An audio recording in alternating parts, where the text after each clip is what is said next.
लेकिन fact of the matter है कि इन्वेस्टर्स काफ़ी ज़्यादा हिले हुए हैं, एनालाइज करने की कोशिश कर रहे हैं कि जियोपॉलिटिकल इस जो टर्मोइल आया है ग्लोबली, इसका क्या मतलब है। 30-40% साइड मार्केट करेक्ट हो चुका है। तो ऐसे में क्या करना चाहिए आपको एज अ ट्रेडर, इन्वेस्टर, कैसे अप्रोच करना चाहिए। एक जानी मानी शख्सियत हमारे साथ जुड़ रही हैं, काफ़ी ओपन और बोल्ड और कैंडिडली बात करते हैं हमेशा, लेकिन बहुत बड़ी फ़ैन फॉलोइंग है। और हम बात कर रहे हैं शंकर शर्मा की। शंकर, गुड आफ्टरनून और ET9 संदेश पे हमारे साथ बात करने के लिए बहुत बहुत धन्यवाद। देखिए, आपने हाल ही में एक बात कही कि इंडियन इन्वेस्टर्स ने अपने माइंड में एक मेटावर्स काइंड ऑफ एक फिनोमेना बना रखा है और लास्ट 2.5-3 साल से ये समझते थे कि सिर्फ बाजार ऊपर ही जाता है, और इस माहौल में एक रियलिटी चेक हो रहा है। एट द सेम टाइम आपने ये भी कहा कि बाजार में हम आते हैं रिस्क को खरीदने के लिए। तो आप अगर एक्सप्लेन कर सकें कि इन्वेस्टर्स को या तो खुद के एक्सपीरियंस से या साइड में बैठ के जो हो रहा है उसको देखते देखते इस करेक्शन से क्या सीखना चाहिए।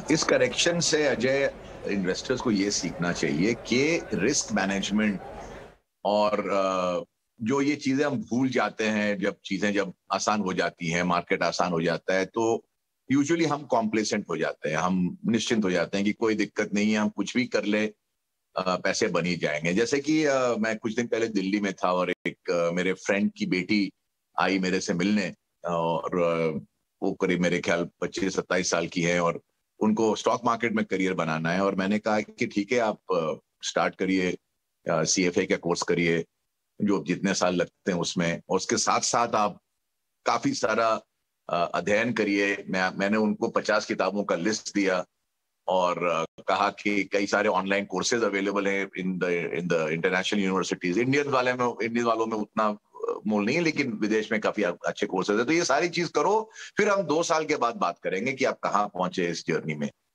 उन्होंने कहा कि सर आप कैसी बात कर रहे हो सर, मेरे तो सारे फ्रेंड्स कहते हैं ये तो मतलब 15-20 मिनट में समझ में आती है चीज कि है क्या मार्केट में, थोड़े बहुत चार्ट देख लो, 1-2 रेशियो देख लो, हो गया। तो ये बात थी सितंबर-अक्टूबर की।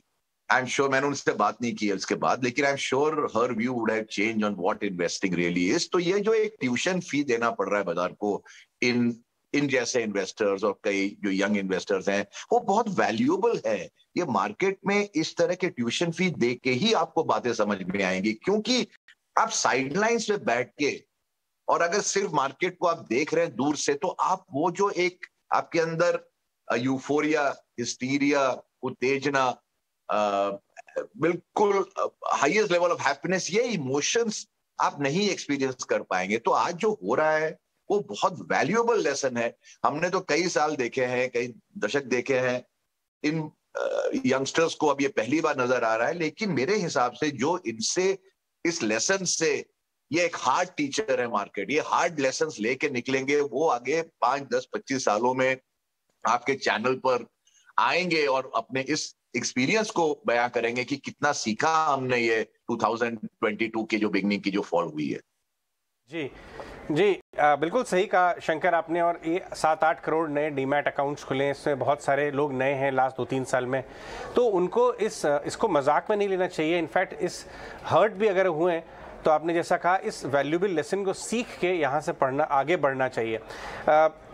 एक बात मैं आपसे डिस्कस करना चाहूँगा शंकर, कि हालांकि बाजार करेक्ट हुआ है 10-12-15%, depends on which index you are looking at, side market ज़्यादा। लेकिन लास्ट 1 साल में जो कंज्यूमर टेक नाम की एक नई श्रेणी स्टॉक्स की आई है, वो 50-60% करेक्ट हो गई है। उसमें अच्छे खासे सब्सक्रिप्शन नंबर्स भी थे, बहुत बात हुई थी उसके बारे में, और बोला जा रहा था कि ये एक नई क्रॉप बन रही है और ये इंडेक्स में भी आएगी, ये बहुत बड़ा हिस्सा बन जाएगी, जो अभी भी पॉसिबल हो सकता है आगे आने वाले सालों में। लेकिन जो ये आर्ग्यूमेंट आया है, आप इस आर्ग्यूमेंट की किस तरफ हैं कि एक ऑर्गेनाइजेशंस बनती हैं इन्वेस्टर मनी से और एक ऑर्गेनाइजेशंस बनती हैं retained earnings over period of time में, और बाजार उन दोनों को कैसे वैल्यू करता है? तो ये जो ऑर्गेनाइजेशंस हैं, जो सो कॉल्ड न्यू एज कंपनियां हैं, इनमें बारिंग 1-2 हैं, बाकी जो सारी चीजें, सारी शेयर होल्डिंग फाइनेंशियल इन्वेस्टर्स के पास है, एज वी नो। और जो फाइनेंशियल इन्वेस्टर्स होते हैं उनकी मानसिकता, उनकी धारणा, उनकी सोच बिल्कुल अलग है एक प्रमोटर ड्रिवन कंपनी से। बिकॉज देखिए साहब, प्रमोटर हिंदुस्तान में कम से कम कंपनी के साथ पैदा होता है, कंपनी के साथ जीता है और कंपनी के साथ ही मरता है, अनलेस कि वो कंपनी लिक्विडेट हो जाए या in the rare case M&A हो के वो कंपनी सारी बिक जाए। अभी भी फुल एग्जिट्स बहुत कम होते हैं इंडिया में, अनलाइक यूएसए। तो यहाँ तो उसको मालूम है कि मुझे इसके साथ ही रहना है। Therefore I am not saying in all cases, but in a increasing number of cases जो प्रमोटर ड्रिवन कंपनियां हैं वो ज्यादा इन्वेस्टर ड्रिवन होंगी, क्योंकि उनको मालूम है कि इन्हीं के सहारे मुझे अगले 5, 10, 25 साल के ग्रोथ कैपेक्स के पैसे जो चाहिए इन्हीं से मिलने वाले हैं। जो फाइनेंशियल इन्वेस्टर है उन्होंने 3 साल पहले पैसे डाले, आईपीओ में हाइप करके उसको हमने ऑफर फॉर सेल कर दिया, हम निकल गए। उस फाइनेंशियल इन्वेस्टर के जो एम्प्लॉइज है उनको 20-20% कैरी मिल गया, जितने परसेंट मिलना था मिल गया। वो हो सकता है अगले 1-2 साल में रिटायर भी हो जाएंगे। जैसे हमने देखा था कि बहुत बड़ा फंड था यूएसए में जिन्होंने शुरुआत में सब फ्लिपकार्ट वगैरह में डाला था, उनका जो मेन पार्टनर था रिटायर होकर पता नहीं वो उसने अपना ही फंड स्टार्ट कर दिया, इतने पैसे आ गए। तो ये बिल्कुल डिफरेंट कैटेगरीज ऑफ थिंकिंग है। और इन्वेस्टर्स जो आते हैं मार्केट में उनको देखना चाहिए कि प्रोमोटर्स की अल्टीमेटली इसमें कोई स्किन इन द गेम है कि नहीं है। अदरवाइज अगर 4%, 5% लेके अगर मैं अपने आपको प्रमोटर कह रहा हूं तो अल्टीमेटली साहब मैं कहूंगा एट सम पॉइंट कि इतना 96% का बोझ मैं क्यों उठाऊं। एक दिन 2-4% बेच के या डीप्रोमोटराइज कर लूं तो मैं इस गेम से निकल ही जाऊं, एक नॉर्मल इन्वेस्टर बन जाऊं। ये बहुत बड़ा फर्क होता है, which is why you see all these companies have been overvalued in the IPO process. अगर मैं इन कंपनी का एक्चुअल मालिक होता और मेरे पास मान लीजिए 25-30% होता, मैं कहता है कि इसको अंडर वैल्यू करो, लोगों को पैसा कमाने दो, बिकॉज वो जो पुण्य प्राप्त होगा आपको वो लाइफ लॉन्ग आपको हेल्प करेगा कैपिटल रेजिंग में। धीरूभाई अंबानी ने 97-77 में जो आईपीओ किया उसका गुडविल आज तक रिलायंस कमाता है साहब। देखो लोगों का है कि नहीं धीरूभाई अंबानी की कंपनी है, वो हमारे साथ हमेशा अच्छा करेगी। तो ये बहुत लॉन्ग टर्म थिंकिंग चाहिए इसके लिए। तो शॉर्ट टर्म वेंचर कैपिटलिस्ट के पास कहां इतना बैंडविड्थ है साहब सोचने की। Very good afternoon, Shankar. Priyanka here. Always a pleasure to speak to you. ऐसे में अगर हम यहाँ पर एक आपकी एडवाइस भी यहाँ सीख करना चाहें कि अगर निफ्टी पर आप देखें, निफ्टी हो, बैंक निफ्टी हो, इंडेक्स के लिहाज से अब तक जो गिरावट आई है वो बहुत बड़ी गिरावट नहीं है, लेकिन अगर आप अगर इनको स्प्लिट कर दो लार्ज कैप, मिड कैप और स्मॉल कैप में, तो मिड कैप और स्मॉल कैप में ज़्यादा पेन रही है। आप मानते हैं कि अब मिड कैप या स्मॉल कैप अब इनमें भी वैल्यू पिकिंग की जा सकती है, या फिर आप रुकेंगे थोड़ी और करेक्शन का? Are you buying at these levels? सबसे पहली बात यह है कि इस पूरी तेजी में जो मार्च 2020, अप्रैल 2020 से जो शुरुआत हुई उसमें अगर आप देखें तो performance divergence between small cap and Nifty is massive, it's huge. और अगर स्टॉक बाय स्टॉक देखें तो उससे भी ज्यादा है। कई मिड कैप 10 गुना हो गए, 5 गुना हो गए, स्मॉल कैप 25 गुना हो गए इस पीरियड में। लार्ज कैप तो वहीं के वहीं मोटा मोटी रहे। तो जो चीज चली है वही चीज गिरेगी, जो चीज ना चली हो। अगर मैं अगर रोड पे ही हूं तो मैं रोड के नीचे पाताल में तो नहीं जा सकता हूं ना। मैं अगर महल में हूं तो महल से मैं रोड पे आ सकता हूं। तो ये चीजें जो चली थी वो महल में पहुंच गई थी और समझिए कम से कम स्काई स्क्रेपर में पहुंच गई थी। वहां से वो 30th फ्लोर से जाके अब 10वें फ्लोर पे आ गई हैं, जो ग्राउंड फ्लोर पे ही रही और कभी वो फर्स्ट फ्लोर पे भी नहीं गई, like HDFC bank and Hindustan Lever. वो नीचे क्या जाएंगे साहब? तो ये जो आप डाइवर्जेंस देख रहे हैं इसी के चलते है कि जो मैं हमेशा कहता हूं कि मार्केट में जो चीज आपको सबसे ज्यादा खुशी देगी एक दिन वो सबसे ज्यादा दुख वही चीज देगी आपको। तो ये बात हमेशा, what gives you maximum pleasure will give you maximum pain. What give us maximum pleasure were small caps, they are giving us maximum pain. With that being said, I believe firmly, मेरी बिल्कुल clear सोच है कि कई कंपनियों के मेरे को लगता है इनके नीचे वो प्राइस जा ही नहीं सकते हैं, या जाएंगे भी तो 5-10% जाएंगे नीचे, बिकॉज अर्निंग सपोर्ट है, विजिबिलिटी है, मैनेजमेंट बिल्कुल फोकस्ड है एग्जीक्यूशन पे, नंबर्स अच्छे हैं, विजिबिलिटी उनकी एक क्वार्टर की, 2 क्वार्टर की, 4 क्वार्टर की अच्छी है, उनकी जो मैक्रो फैक्टर्स है उस इंडस्ट्री की वो सारी सपोर्टिव है। प्राइसेस 20%, 30%, 40% घट गए, मैक्सिमम मानता हूं चलो और 20% मान लेता हूं उसके नीचे, एज लॉन्ग एज लेवरेज ना हो। लेवरेज हो तो फिर वो स्टॉक कहीं भी जा सकता है, बिकॉज लेवरेज एक बड़ा बोझ बनता है इक्विटी प्राइस के ऊपर।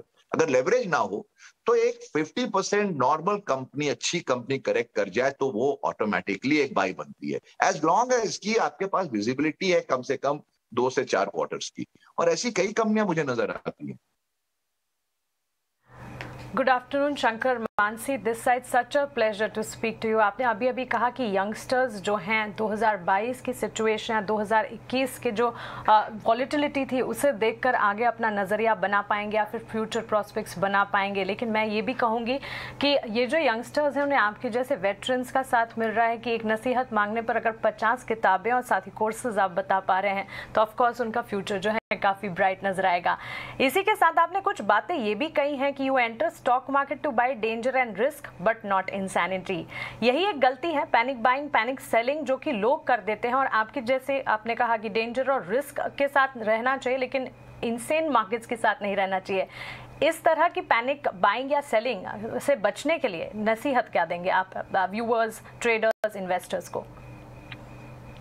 नसीहत बड़ी सिंपल सी बात है कि पोजीशन साइजिंग बहुत इंपॉर्टेंट है, कि ऐसा ना हो कि मेरी सारी चीजें उन्हीं तरह की एक तरह की कंपनियों में ही आ जाए। फॉर एग्जांपल, कई माइक्रो कैप कंपनी बहुत चल रही थी दिसंबर जनवरी के महीनों में, और कई लोगों ने काफी सब्सटैंशियल पैसा उनमें डाल दिया। उन कंपनी की कोई फंडामेंटल्स नहीं थी या थी तो बहुत डॉजी थी। मैंने भी डाला, अब इंटरेस्टिंग चीजें मैंने भी डाला, मेरे को भी टिप आते हैं, मैंने भी कहा चलो यार थोड़े बहुत पैसे डाल देते हैं। मैंने कितना डाला? अब अगर मेरे पास 100 रुपए तो मैंने 1 रुपया डाला उसमें। वही अगर आप एक्सपीरियंस नहीं हो तो आप लालच में जाके उनमें 20 रुपए डालोगे, 30 रुपए, हो सकता है आप 70-80 रुपए भी जाकर डाल दो कि सडनली ये 5 रुपए की चीज 50 रुपए हो जाएगी। और अगर मैंने जो भी 2-5 लाख रुपए डाले तो मेरे पास 50 लाख रुपए आ जाएंगे, and suddenly I will be a very wealthy 25-30 year old person. ऐसा होता नहीं है, वैसा सिर्फ किताबों में होता है, काल्पनिक दुनिया में होता है, पिक्चरों में होता है। रियलिटी में ये तो 1 in a billion में भी चांस नहीं है कि आप वहां पहुंच जाओगे। होगी ये चीज, आपको पैसे मिलेंगे 50 लाख भी, क्या आपको 50 करोड़ भी आएंगे, लेकिन उसके लिए एक टाइम लगेगा, उसके लिए 2 महीने में नहीं बन जाएंगे। तो फर्क यही होता है कि मैं खेल लेता हूं इन सब चीजों को, जो भी आता है, बता, ऐसा नहीं कि सब कुछ, लेकिन मोटा मोटी में तो चलो यार अगर तुमने कहा है चलो थोड़ा बहुत कर लेते हैं, लेकिन उस पर रिस्क जितना डाल रहा हूं वो बिल्कुल माइनर और मिनिस्क्यूल है। उसमें ना भी बने तो मेरी लाइफस्टाइल में, मेरी डे टू डे लिविंग में, मेरी सोच में, मेरी साइकोलॉजी में, ब्लड प्रेशर पे कोई अंतर नहीं आएगा, कोई प्रभाव नहीं आएगा। तो यही है इस चीज का पूरा गेम, कि आप खेलो सारी चीजों को लेकिन एक कैलकुलेटेड रिस्क लो, पागलपन ना करो, which is exactly what I tweeted, that buy risk, buy danger, but don't buy insanity or madness. So buying Zomato or buying Nykaa in the IPO was madness, that is insanity. But मैं कई small caps कंपनियों को जानता हूं, मैंने 1-2 ली भी है, जहां मुझे मालूम है कि there is risk, there is always risk, but those risks are acceptable risks. I'm prepared for known and acceptable risk, but I'm not prepared to become mad in the market. Right Shankar, आपको इस समय risk reward कहाँ पे favourable नजर आ रहा है? Mid to large cap universe की बात करते हैं पहले, फाइनेंशियल्स, ऑटो में 7-8 साल के बाद इंटरेस्ट दिख रहा है, या कहीं और? तो ऑटोस और फाइनेंशियल दोनों ही जो सेक्टर्स हैं, मुझे उनमें बहुत कम या जीरो दिलचस्पी है। और मेरा ये मानना रहा है कि लार्ज कैप्स जो हैं, जो मैं broad back of the envelope analysis कर रहा था कि आप एफएमसीजी ले लें, बैंक्स ले लें, लेंडर्स ले लें ओवरऑल, और आप ऑटोस ले लें तो, और ऑयल एंड गैस ले लें तो वो करीब निफ्टी या सेंसेक्स के बिटवीन 60 and 70% होते हैं। इनमें मुझे ये नजर नहीं आता कि आप 20% कंपाउंडिंग कर सकते हो पैसों की, मुझे नहीं नजर आता। हो सकता है कई लोगों को नजर आता हो, बट मुझे नजर नहीं आता। और अगर मुझे ये नजर नहीं आता कि मैं 20% या 15%, 18% कंपाउंडिंग कर सकूं, तो मैं फिर इनमें मैं स्टॉक मार्केट 15% सिर्फ कमाने के लिए मैं क्यों आऊं, या उतना भी ना अगर मुझे नजर ना आए, तो फिर मेरे लिए ये चीजें रहती नहीं है कि मतलब मेरे दायरे में नहीं आती कि मैं क्यों वेस्ट ऑफ टाइम करूं यार। कि कोई अगर 10% कमा के दे रहा है तो एफडी में विदाउट वॉलेटिलिटी 7-8% बन जाता है या 6% बन जाता है, जो भी बन जाता है, तो क्यों वेस्ट ऑफ टाइम करो कोई 10% रिटर्न के लिए, 8% के लिए। सो 70% में मुझे नजर नहीं आता लार्ज कैप्स में कि आप 20%, 15% कंपाउंडिंग एक आध साल में आ जाएंगे, लेकिन कंपाउंडेड बेसिस पे बहुत लार्ज हो गई ये कंपनियां, इनमें आपको नहीं मिलेगा। तो जो रिटर्न और रिस्क है वो जहां है वही है स्मॉल कैप का जो क्षेत्र है, वहां बहुत खतरा है, कोई डाउट नहीं है। कंपनियां हर तरह की हैं वहां पर, गुड बैड अगली, और इन कंपनियों में आपको बहुत परखना पड़ेगा, बहुत जांच करना पड़ेगा, कई चैनल चेक करने पड़ेंगे, उनके सप्लायर से पूछना पड़ेगा, दोस्तों से पूछना पड़ेगा। लेबर इंटेंसिव काम है साहब, ये कोई आप वीकेंड पे बैठ के ट्विटर फॉलो करके आप नहीं कर पाओगे इस चीज को। तो मैं इसको आसान तरीके से नहीं कहना चाहता हूं, अगर आपको एक इन्वेस्टर बनना है तो इस जर्नी में इस रोड पे जाना पड़ेगा। जो लोग निकलेंगे इस पे, उस पे they will find immense riches in this road. I think a lot of these company now have fallen to levels below, like I said, कि उनके नीचे मुझे नजर नहीं आता। अगर एक साल फॉरवर्ड पे 7-8 पी पे ट्रेड कर रहे हैं तो मैक्सिमम क्या हो जाएगा, 6 पी पे आ जाएंगे। 6 पी पे आएंगे मतलब 10-15% का फॉल हुआ। I think risk reward is very very favourable अगर आपने अपनी परख ठीक से की हो इन शेयरों की। शंकर, आप ग्लोबल मार्केट्स को भी बहुत क्लोजली फॉलो करते हैं। ये रशिया वाला मैटर बहुत ओवर डिस्कस हो गया, बाजार भी अब शायद उससे पचाने सा लगा है, बट इकोनॉमिक और मार्केट पॉइंट ऑफ व्यू से आप कैसे एनालाइज करते हैं? और इसी में एक छोटा सा ऐड करूंगा कि ग्लोबल मार्केट्स तो काफ़ी करेक्ट हो गए, ग्लोबल टेक कंपनीज यूएस वाली, आपने you have been early investor in Twitter, मुझे याद है $15 या $14 पे आपने प्रेजेंटेशन में बताया था उसके बारे में। अमेजॉन भी, आपको वहाँ वैल्यू इमर्ज होती हुई नजर आई क्या? आई मीन टेक की बहुत बड़ी परिभाषा है। जो न्यू टेक आया था, जैसे पेलोटॉन थे, जूम थे, जिस पर हम ये कॉल कर रहे हैं, उन सब पे तो अब देखे तो मेरे ख्याल 70-80% के प्राइस कट्स हो गए। तो जो लॉकडाउन रिलेटेड ट्रेड्स है, डॉक्यूसाइन, वो काफी ज्यादा करेक्ट हुए, बिकॉज ये फैक्ट है और ये हमको सबको मालूम है कि zoom will never replace physical meetings. It can reduce it, okay, but it can not replace it completely. तो अब जैसे मैं कोशिश करता हूं जहां तक हो सके फिजिकल मीटिंग करने की कोशिश करता हूं, बिकॉज अब वो डेंजर नहीं रहा जो 1.5 साल पहले था। मेरी तरह कई लोग अब सोचते हैं, इसलिए वो जाते हैं। मैं इंडिया आता रहता हूँ, लोग इंडिया से आते रहते हैं। तो एक जो फिजिकलिटी ऑफ मीटिंग्स है वो जरूरी है, और जूम बना ही इसलिए था क्योंकि वो सडनली एक पैंडेमिक आ गया, लोगों को एक दूसरे से कोई कांटेक्ट नहीं रहा फिजिकल। अब वो चीजें रिसीड करेंगी तो ये स्टॉक्स भी रिसीड करेंगे, वही हुआ है। बाकी अगर एप्पल और माइक्रोसॉफ्ट की बात करें तो वो बहुत ठोस कंपनियां हैं, उनमें ज्यादा डाउनसाइड नहीं है। बट यही प्रॉब्लम ये है कि वो इतने डोमिनेंट हैं इंडेक्स की वेट में कि वो एक उसके नीचे अगर आप जाके देखें, उसकी सतह के नीचे, तो जो कार्नेज है ग्लोबल मार्केट्स में वो बहुत ही, स्पेशली नैस्डैक में, it is huge, it is massive. और इंडिया में फ्रैंकली वो जो सो कॉल्ड न्यू लिस्टिंग्स है उनमें वो लेवल की कार्नेज अभी तक नहीं आई है। मतलब अभी तो 50% ही डाउन है, वहां तो 80-90% डाउन हो गए। इसका मतलब आज अगर हमें उनको ट्रैक करना है तो हमारे जो ये न्यू एज लिस्टिंग्स है इनको हाफ करके फिर हाफ करना पड़ेगा to reach 90% fall, which they might. Alright, Shankar, ऐसे केस में क्या आपको अट्रैक्टिव लेवल्स लगते हैं? कहाँ आपको वैल्यूएशन के लिहाज से कंफर्ट दिखता है? कौन से स्पेसेस, कौन से सेक्टर्स जो आप रेकमेंड करेंगे बाइंग के लिए? तो मुझे ये स्पेशलिटी केमिकल्स का, मैं बहुत पुराना इन्वेस्टर रहा हूँ, राइट फ्रॉम आई थिंक 12-13 से, और मुझे अभी भी लगता है कि let's say frontline companies have gone to 30-40, even at peak पे तो मतलब 50-50, 60-60 पी पे ट्रेड कर रहे थे। अब वहां से थोड़ी करेक्शंस हुई हैं, लेकिन अगर आप उनके नीचे देखें तो वैल्यू बहुत है वहां पर। 5 पी, 8 पी, 10 पी के कंपनियां हैं जिनकी ग्रोथ नंबर्स, आउटलुक बड़ा स्ट्रांग है। एटलीस्ट कमिंग ईयर में मुझे 30-40-50% ग्रोथ नजर आता है कई केमिकल कंपनीज में। और वो आप कहिए मिड कैप, स्मॉल कैप के केस में आते हैं तो रेडार के नीचे रहते हैं। तो अगर आप उन कंपनियों को देखें, प्रोडक्ट प्रोफाइल देखें, प्लान्स देखें, तो कई कंपनियों में काफी डीप वैल्यू है। Some of the lower down market caps in pharma look very attractive, they are like 10 times 12 times earnings, they are very very cheap.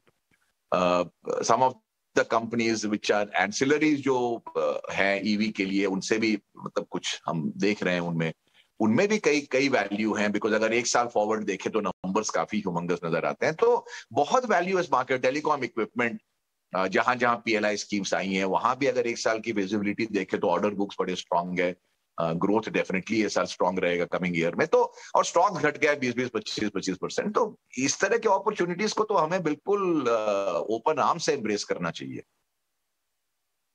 और शंकर, इन लेवल्स पर जिस तरह से हम देख रहे हैं जियोपॉलिटिकल कंसर्न्स जो हैं, इसमें पर्टिकुलरली बुलियन मार्केट की अगर बात करें और साथ ही एल्यूमिनियम मेटल्स की अगर बात करें, क्या लगता है आपको ये एक ब्लेसिंग्स इन डिस्गाइज सिचुएशन है उनके लिए? और साथ ही जिन सेक्टर्स पर आप पॉजिटिव हैं ये आपने बताया, बट ऐसे कोई सेक्टर्स या कोई पॉकेट्स हैं जिन पर या जिनसे बिल्कुल दूर रहने की एडवाइस आप देंगे?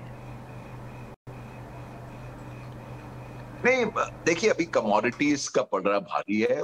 देखिए मार्केट एक जायंट व्हील है, चीजें ऊपर जो होती है वो नीचे आती हैं, जो नीचे होती हैं ऊपर जाती हैं। तो कमोडिटी का बहुत लंबा बेयर मार्केट चला 2010 से, जब इक्विटीज ने बुल मार्केट 2009 के क्राइसिस के बाद स्टार्ट किया, तो कमोडिटीज दूसरी छोर पे थी obviously. Then they suffered, so oil obviously went from 150 which was in 2008 to as low as I think $30।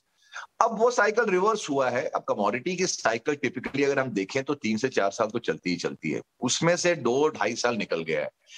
तो ये हमें अब ये एक ब्रॉड एस्टिमेट है, मार्केट में हर चीज हो सकता है, लेकिन एक ब्रॉड एस्टिमेट प्रोबेबिलिटी देखें तो मेरे ख्याल से साल भर कम से कम चलना चाहिए कमोडिटी का बुल मार्केट। और अगर साल भर चला तो इक्विटीज उस पीरियड में शायद अच्छा ना करे। इसका मतलब यही है कि 2022 में हमें ज्यादा मेहनत करना पड़ेगा to make money as compare to 20 और 21, जहां की हम सिर्फ विकेट पे पहुंच गए और बैट चलाए और छक्के लगते चले गए।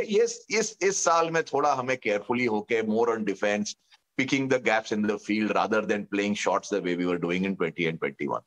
तो that is what investing is. Investing is nothing but a long test cricket, where it's series of test crickets 5 day after 5 day after 5 day, in which you have to adjust your play to suit the pitch, because pitch is not going to change to suit you. So यही होता है तजुर्बा, यही होता है experience. और आज के जो इन्वेस्टर्स हैं ये इस चीज से बहुत इसको मैं ये कहता हूँ, इसको पॉजिटिवली लें। बस मैं इतना ही कहना चाहूंगा कि इसको आप नेगेटिवली ना लें कि क्या यार मार्केट ने ये कर दिया, डूब गया, पैसा ही हो गया। इसको एक पॉजिटिवली अगर आप लेंगे तो इससे आप पॉजिटिवली इमर्ज करेंगे। बिल्कुल, तजुर्बा, एक्सपीरियंस और इसे पॉजिटिवली हर सिचुएशन को लेने की यहाँ पर एडवाइस शंकर जी की तरफ से। शंकर जी बहुत शुक्रिया हमारे साथ जुड़ने के लिए, मार्केट पर अपने एनालिसिस हमें बताने के लिए, और of course the most biggest takeaway यहाँ पर बाजार को ऊपर से बिल्कुल नहीं, डीप डाइव करने पर ही ज़्यादा समझना बेहतर होगा। शुक्रिया आपका। It's a great pleasure talking to you. चलिए